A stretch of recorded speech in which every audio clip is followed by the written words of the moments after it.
প্রথমে যে কোনো একটা এটা নিতে হবে, মানে সায়েন্স ফিজিক্সের জন্য। আর তারপরে একটা এটা নিতে হবে, এটা এদিকে রেখে দিতে হবে। তারপরে এটা দেখছেন না, এটা নষ্ট না। প্রথমে আপনাকে এটার মধ্যে এটা একটু লাগিয়ে নিতে হবে, এরকম এরকম করতে হবে, এটা পড়ে যাবে। তারপরে পড়ে গেলে এটা এদিকে রেখে দিতে হবে, এটা এভাবে উল্টো করে নিতে হবে। আর এটাকে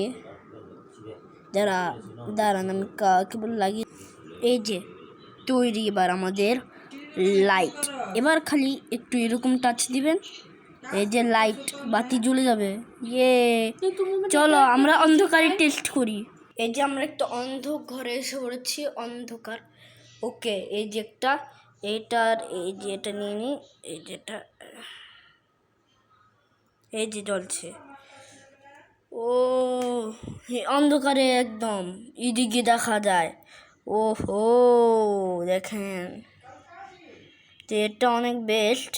এটা ভালোভাবে আমি নেক্সট পার্ট 2-তে এটা দেখাবো, এটার মধ্যে লাইট মানে এটার কভার কীভাবে দেবো। আপাতত বাই বাই।